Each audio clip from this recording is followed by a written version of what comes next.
ఏంటమ్మా? ఎవరు? నేనున్నాను కదా, ఎవరు కావాలి? నేను ఇక్కడే ఉన్నానుగా. Anyway, hi granny. What man? I am Rai, Aishwarya Rai. Granny నాని అంటే నాకు అసలు ఎచ్చరాకు. నా ఏజ్ ఎంత అనుకుంటున్నావు? Sweet 60s. నాటి నాకు ఒక 100 లవ్లీ కార్డ్స్, 100 రోజెస్ కావాలి. వ్యాలంటైన్స్ డే కదా. ఏ మీ మనవాళ్ళక మనవరాళ్ళక? What do you mean? Still I am unmarried. ఓహో, అయితే మీరు కుమారి ఐశ్వర్యరాయ్ అన్నమాట. ఏ మీ మ్యారేజ్ చేసుకోదలుచుకోలేదా? నేను లవ్ చేసుకుంటానని శబ్దం చేసుకున్నాను. లవ్జా? ఈ లవ్స్ ఏంది బ్లౌజ్ లాగా? అయితే కొంటాడా?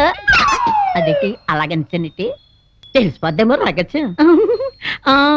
లవ్స్ అంటే లవ్ చేసుకుని మ్యారేజ్ చేసుకోడు. ఆ లవ్ మ్యారేజ్ లవ్స్ అంటారు.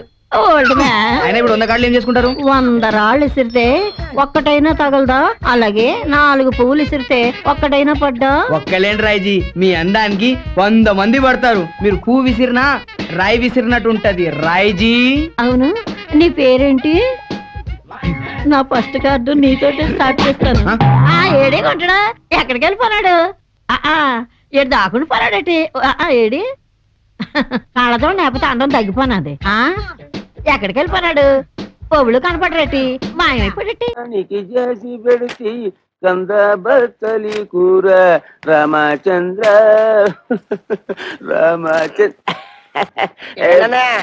వదినికి టోటల్ గా రెస్ట్ ఇచ్చావా? లేదురా, చిన్న హెల్పింగ్. మజ్జిగ అవుతావా? 2 స్పెషల్ మజ్జిగ. నీ ముఖానికి ఆర్డర్స్ ఒకటి. మీ వదిలికి హెల్త్ అర్థమైందన్నయ్య. నీ బతుకు కూడా పిఠాపురం ఫిష్ మార్కెట్ అయిపోయిందన్నమాట. నీ బతుకు నా బతుకు బాగుపడాలంటే ఒకటే మార్గం, కళ్ళు మూసుకొని దీన్ని పట్టక్సనేసి. అయిపోయి పురుగుల మందురా, తాగితే చేస్తాను. ఇది ఆ మందు కాదు, అది అయిపోయి తాగితే నాకు డోకొచ్చేస్తుందిరా. ఓకే, ఈ ట్రిక్ భలేగుందిరా. ఈ ట్రిక్కులు గిక్కులు తమిళనాడు రజనీకాంత్ తెలుసు, తెలుగులో నాకే తెలుసు. అంతేకాదు ఇంకోటి కూడా చూపిస్తా.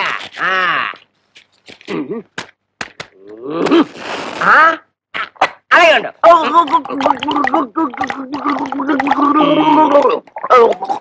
ఓరోరి దుర్యోధన దుశ్శాసన హతకులారా, నువ్వు గొప్ప ఆర్టిస్ట్ కదా?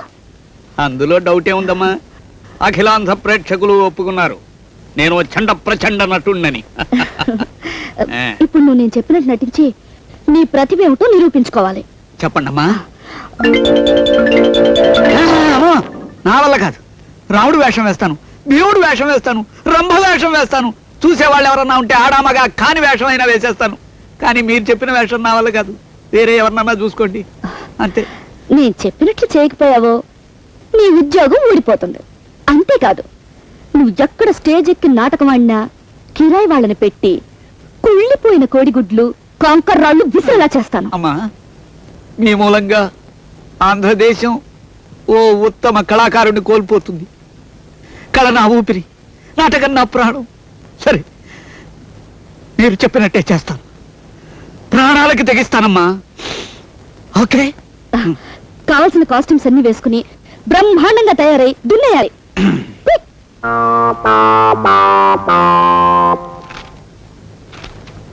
మీ నాన్నగారు లేరా? ఉన్నారు, వస్తున్నారు. ఏదేమైనా రేఖ, నాకు ఒక చిన్న ఉనికి లాంటిది పుట్టుకొస్తుంది. అనుకోలేదు, తడుపులేదు, తడుతున్నాడు. Hi daddy. Hello baby. ఈ అబ్బాయి గారు ఎవరు? అబ్బాయి గారు అంటావేంటి డాడీ? నీకంటే చిన్నవాడేగా. కరెక్ట్ కరెక్ట్, గాడు అనాలి. ఈ అబ్బాయి గాడు ఎవడు? అదే డాడీ, నేను చెప్పాను చూడు, మురళీకృష్ణని. నమస్కారం. నమస్తే నమస్తే. ఏమిట్రా ఇలా వచ్చావు? అదేనండి, మీతో కొంచెం మాట్లాడదామని. నాతో మాట్లాడడానికి ముందు నేనెవరో తెలుసా? సింహాన్ని. సింహాన్ని. అదేంటి సార్, అచ్చు మనిషిలాగా ఉన్నారుగా? జోకులేకు. ఈ జస్టిస్ జగన్నాథం పేరు చెబితేనే కోర్టు గోడలు గసగస ఉనికిపోతాయి. నేను అసలు సుత్తి పట్టుకుంటే ప్రేక్షకులు మొత్తం అదిరిపోయేటట్టు సుత్తి కొట్టగలను. డాడీ, ఇంతకీ అసలు విషయం. మధ్యలో అడ్డం కాకు బేబీ. Order order. నా గురించి తెలిసిన వాళ్ళందరూ నన్ను సుత్తి జగన్నాథం అంటారు. ఈనో అవునండి, మీ మాటలు బట్టి అలా అనడం కరెక్టే అనిపిస్తుంది. నీకు కరెక్ట్ అనిపిస్తే ఎంత, అనిపించకపోతే ఎంత? Come to the point. అసలు ఎందుకు వచ్చావు నువ్వు ఇక్కడికి? మరేం లేదు సార్, నేను మీ రేఖ ప్రేమించుకున్నాం. మీకు వేరే పనులు లేవా? చదువుకోండ్రా అని కాలేజీలకి పంపిస్తే ప్రేమించుకోవడాలు, తండ్రులకి చెప్పటాలు. ఎంత ధైర్యం ఈ జస్టిస్ జగన్నాథానికి! చట్టాలు సెక్షన్లు తప్ప ప్రేమలు దోమలు అంటే ఒళ్ళు మంట. యునో, అంటే మీరు ఎవరిని ప్రేమించలేదా సార్? ప్రేమిస్తున్నాను, ఇంకా ప్రేమిస్తూనే ఉంటాను. నా వృత్తిని ప్రేమించాను, నా సొత్తిని ప్రేమించాను. డాడీ, మీరు పడవలసిన దానికంటే ఎక్కువ ఆవేశపడుతున్నారు. Yes baby, yes, you are right. ఇప్పుడు కాసిన బిస్కెట్లు, ఒక టీ తాగితే ఆయాసం తగ్గుతుంది. రే బాయ్, ఒక tea biscuit urgent. Sir coffee. ఉత్త సార్ ఏమిట్రా, సార్ గారు అనాలి. సారన్నా గారన్నా ఒకటే సార్, తీసుకోండి సార్. నువ్వు ఊరుకో బేబీ, ఇట్లాంటి వాళ్ళకి చనువేయకూడదు. నాకే భాషలు నేర్పుతున్నావురా? ఈ క్షణమే నీ ఉద్యోగం తీసేసి నీ డ్రెస్ చూడదీసి గోచి పెట్టి బయటికి గంటేయగలను. లేవండి సార్, బిస్కెట్లు ఫ్రెష్ గా ఉన్నాయి, తీసుకోండి సార్. సార్ వేధవా, నా ఇంట్లో నా డ్రెస్ వేసుకుని నా యాక్ట్ చేస్తావా? యాక్ట్ అయినా సార్, అమ్మాయి గారు బలవంతం చేస్తే గెటప్ బాగా కుదిరింది కదా అని శివాలు ఎత్తిపోయి నటించాను సార్. సార్ నా ఉద్యోగం తీయకూడదు సార్. అయితే కాఫీ ఫ్రెష్ గా పెట్టరా. ఓకే క్షణంలో. శాబాష్ బేబీ శాబాష్. ఆ రాజాగాడి యాక్షన్ కి సరైన రియాక్షన్ ఇచ్చి వాషింగ్ పౌడర్ ఫార్ములా చేజిక్కించుకున్నావు. అతన్ని నమ్మించాను చూడు డాడీ, నిజంగానే నేను మారిపోయాను అనుకున్నాడు అతను. ఇక నాకు ఉదయమ్మా సైంటిస్ట్. Yes, sir. అందుకో ఫార్ములా. వారం రోజుల కల్లా వాషింగ్ పౌడర్ మార్కెట్ లోకి రావాలి. మిస్టర్ కంగారు, పేపర్ లోను, రేడియోలోను, టీవీలోను ఎక్కడ పడితే ఎక్కడ ఏ మార్మూలు చూసినా సరే మన పౌడర్ గురించే పబ్లిసిటీ రావాలి. Okay sir. థలథలాడే తెలుపు, మిలమిల్లాడే మెరుపు. తెచ్చేది ఇచ్చేది ప్రియాంక వాషింగ్ పౌడర్.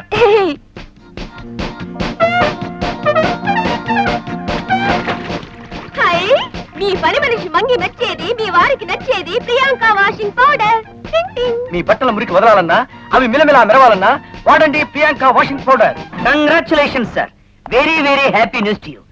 మనం మార్కెట్ లో రిలీజ్ చేసిన 50 లక్షల ప్యాకెట్ల ప్రియాంక వాషింగ్ పౌడర్ స్టాక్ లేకుండా అమ్ముడుపోయింది సార్. ఎక్కడ చూసినా no stock, no stock, no stock. ప్రజాభిమానం వెల్లువలో పొంగుతోంది. జనమంతా అదరగొట్టే జేజేలు, అదరగొట్టే జేజేలు. జనంలో మీ పేరు మోగిపోతోంది, ఇంకా కాసేపట్లో రేగిపోబోతోంది. ఏమిటా న్యూసెన్స్? ఎవరి ముష్టివాడు? బిచ్చగాడ ఉత్తరాణ సంఘం పెట్టావా? ముష్టి వాళ్ళు కాదు సార్, వీళ్ళంతా మన ఆఫీస్ లో ఎంప్లాయీస్. మన ప్రియాంక వాషింగ్ పౌడర్ శాంపిల్ డబ్బాలు ఫ్రీగా ఇచ్చేసరికి ఇంట్లో ఉన్న గుడ్డలన్నీ వీర ఉతుకుడు ఉతికి అవి పేలికలై చీలికలై పీలికలైపోయాట. What are you talking? మన వాషింగ్ పౌడర్ వాడితే బట్టలు చిరిగాయా? నేనే కాదమ్మా, కంట్రీ వైడ్ గా మన కస్టమర్లందరూ జుట్టు పీక్కుంటున్నారు. సార్, మీరు సెలవిస్తే అర్జెంట్ గా 2 చీరలు ఇంటికి పట్టుకెళ్ళాలి. పాపం మా ఆడవాళ్ళు ఇంట్లో నుంచి బయటకు వచ్చే పరిస్థితిలో కూడా లేరు. నో, అలా జరగడానికి వీల్లేదు. అదరగొట్టే సేల్స్, అదరగొట్టే ప్రజాభిమానం.